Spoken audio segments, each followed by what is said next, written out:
What's going on, guys? 24/7 Tech here. In this video, I'm going to be going hands-on the new M1 MacBook Pro. I'm going to be talking about my own experiences with the design, build quality, the port situation, which I do not like. I have a few gripes about this computer. It's very small, minor gripes.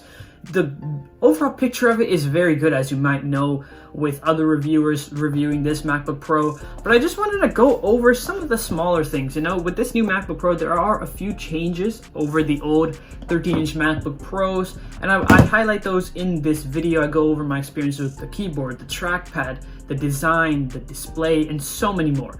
Stay tuned for an awesome video in which I also run a few benchmarks and I tell you about my own experiences with the CPU, GPU, and performance in general with the apps that I use. So stay tuned for an awesome video, and for more awesome videos like this one, subscribe down below. Every subscriber makes a huge difference, but let's get on to the video. Before we get started with the rest of the video, I just wanted to get the spec sheet out of the way.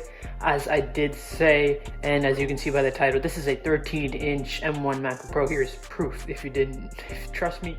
The one upgrade that I did do to this machine was get 16 gigabytes of RAM on it. It's really useful if you're going to be coding a lot, or if you have big 4K Final Cut Pro export projects like I do to edit these videos right here. That is the only upgrade I did. I do only have 256 gigabytes of storage, which I think is good enough. I added up an external hard drive anyways.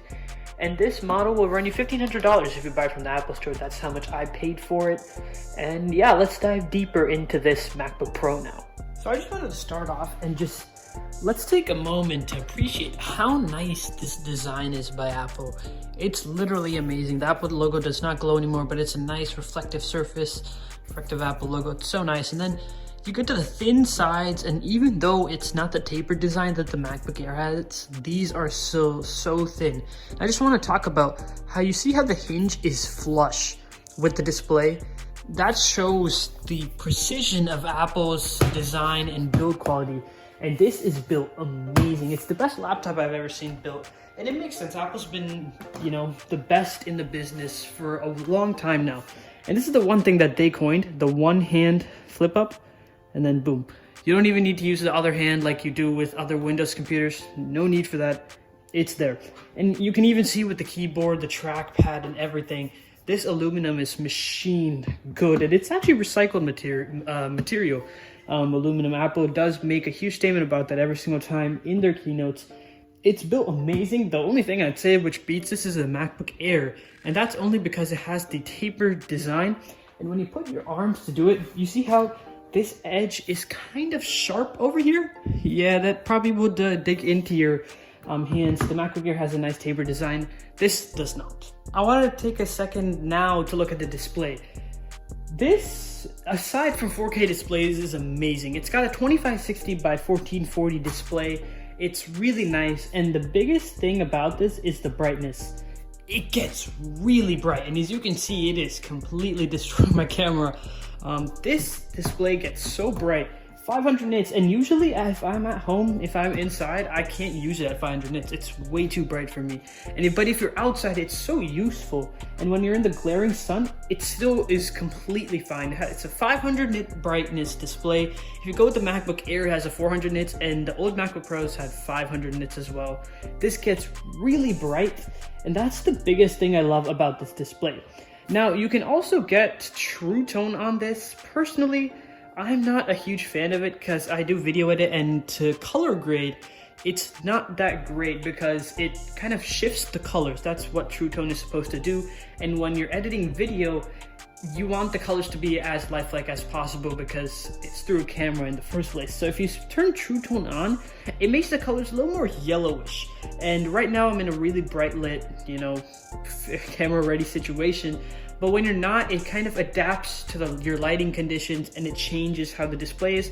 It would probably be good for somebody who is not color grading or photo editing or video editing, but for me, it's just not the feature. However, it could be good for you.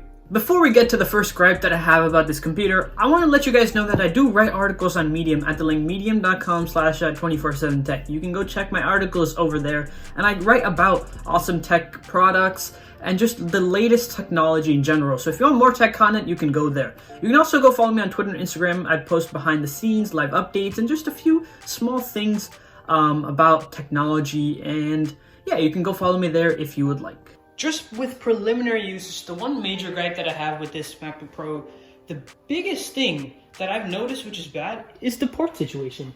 If you see here, this MacBook Pro has 2 USB-C ports on the left side and just the headphone jack on the right side. So it's not one of those models which has 4 ports. And the problem with this is most USB-C hubs that I have, one of them right here, connect to these 2 ports that you have over here. They give you quite a few ports. Now my hub over here has a USB-C cable, a connector, then you have 2 USBs, SD card slot, all of that stuff. But the problem is if you want to charge it, which mine does not support for some reason, you can't do that. And also, past this hub, or if you put whatever you want, there's nothing on this side which can do it. And I really wish they had 4 ports on this, because I can also only charge on this side. There's no ports on that side to charge. It would be nice if they gave 4 ports, or if they gave just another port on the 3rd side for charging and other stuff, but they didn't. Now we've come to the part where Apple Silicon completely shows its might. The benchmarks and just performance in general. The first test we're gonna run is basic, the Geekbench 5 CPU test. You guys have seen this before. If you guys did not know, this is a 3.2 gigahertz clocked processor. Yes, you can see right there. And it has my model, as I said before, has 16 gigabytes of RAM. You might not have it, but I don't think it would make a huge difference on this test. It probably will change it a little bit, but not by a lot. Let's run the CPU benchmark, and I'll come back to you guys right when this is over.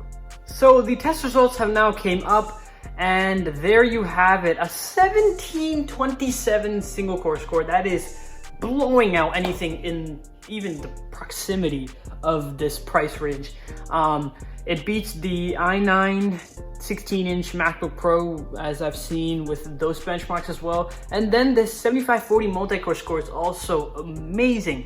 And the fact that Apple's able to do this with a 13-inch form factor, with one fan that hasn't ran at all during this whole performance test, is just amazing. I wonder how Apple, if they actually ran the fans, how much more it could perform, or maybe it just does not need it, the fan at all. And these scores are amazing. It's just completely out of the ordinary for something this size, this price, and just, it blows my mind. So now that we did the CPU test on Geekbench, let's do the GPU test to find that out.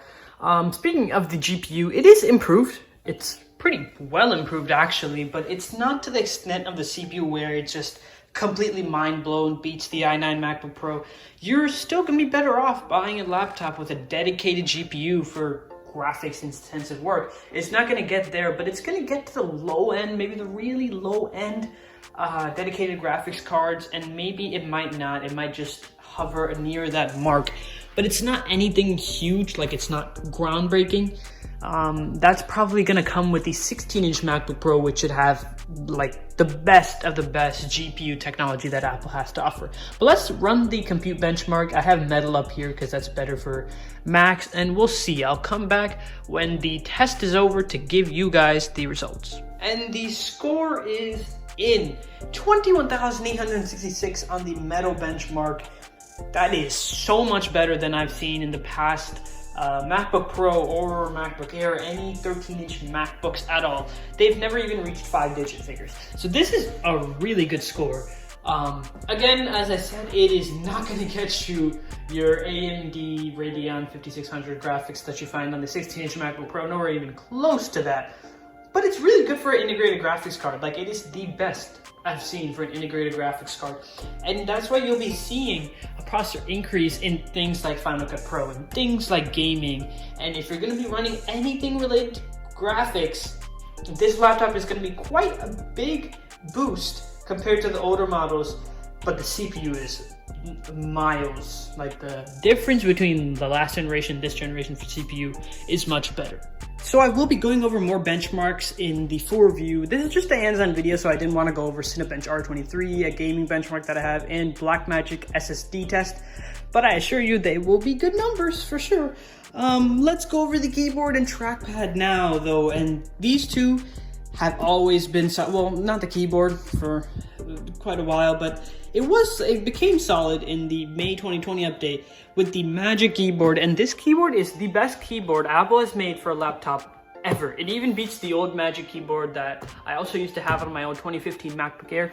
And on this keyboard, I get some of the fastest speeds that I have. Like, I get 100 to 110 words a minute on this keyboard, but on every other keyboard, like the Surface Laptop 3 that I have, my XPS 13, and my old 2015 MacBook Air with the even older the Magic Keyboard, the original one, I get around 90 over there. So this keyboard is really good. I think for a fast typist like me, since the key travel on this is really shallow, I mean, you can't really see it on here, but it's really shallow, but it still has a really nice response click. It's not like that butterfly keyboard where you can't even feel if you typed it. It's better than that, and it gives even more speed because it's got such a shallow depth that it just bounces back on your finger. Now to the trackpad. This trackpad is amazing, and it's not just because it's big, and Apple's been doing this forever, but the force touch trackpad is really nice. So you can click on the actual thing, and it's a vibration motor that goes on. And even though this has been on MacBook Pros for, I think, since 2015, it is still so much better than the multi-touch trackpad that you have on other laptops, and it's amazing. Then you have the glass of it and the size. You add everything onto it. It just makes for an amazing trackpad. You have so much space. Like, I'm using my hand. I still have all of this space over here and here to use. This keyboard and trackpad setup is unparalleled. So I just wanted to go over Touch ID and the touch bar as well. On my first impressions of these, I just wanted to go over that. First of all, as you can see over here now, the escape button is on the side. It is its own physical button, and the Touch ID sensor is also its own physical button. It was changed in the May 2020 update, but I just wanted to highlight that now. So Touch ID, let's just talk about that. I think it's better than Windows Hello. It is more secure than Windows Hello. Definitely, that is definitely more secure than Windows Hello. But I simply think that it's much better and it's much faster than Windows Hello as well. It's still, Windows Hello is fast, but it has to detect your face and then, log into the computer. But I do get why people would prefer that over Touch ID or like a Face ID system, because you can have your hands full and still use Windows Hello. I also just wanted to go over a few different places where I thought the touch bar was really useful. First of all, it's Final Cut Pro. I just have an empty project open here, and as you can see, you can trim using these buttons right here, and if you go here, you can scroll through your timeline as well. Again, I don't have anything loaded, but that's just something that you can do. It's also, you can program this to how you like it, which I really like that. There's so many different tools, and it's really well supported in Final Cut Pro. Some people might say that it's down, so you have to look down, focus on that, and you might as well just use the amazing trackpad that this has to get away with it. I guess, yeah, you could do that. The next thing that I liked was Spotify. And let's say I was playing a song in the background. Let me just mute it so it doesn't get so bad. And I open up Chrome. This was like the largest thing I feel like for me. You can control it right here. I can scrub through. It tells you which time you're at. So I want to go to maybe 1 minute is where something's nice in the song. Then I load it up and it starts going from 1 minute. Then if you want to pause, play, it's all right here. You can go to the next song. You can go back to the other song. And if you just want to go to Spotify to, I don't know, do something, just click the button and you're back right there. So it's just really nice. I feel like the touch bar is better than normal function keys. I don't think it's vital, like I could live without the touch bar, but it's better than normal function keys for sure.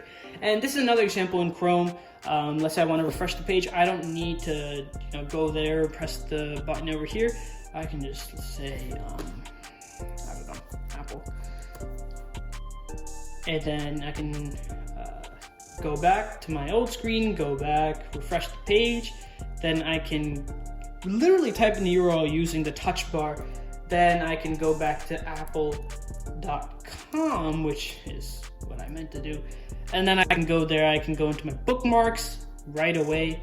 then there's so many different things that I can do with the touch bar, and I really like that. So there are my experiences, and that's a hands-on for you guys with the new MacBook Pro, the 13-inch MacBook Pro. I hope this kind of gave you an insight of my opinion, my experiences with it, and some smaller details and things that after using it, you'd know about the new MacBook Pro. Of course, looking at the spec sheet and looking at the Apple Store it's gonna give you a good picture of the product, but actually using this myself for a few weeks now, I've noticed a few things that I did share in this video, and I will be sharing more things in the full review.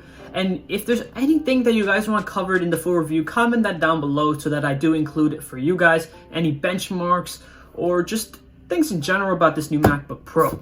Thanks for watching, guys. If you enjoyed this video, subscribe down below. Every subscriber makes a huge difference, and I'll catch you guys in the next video. See ya.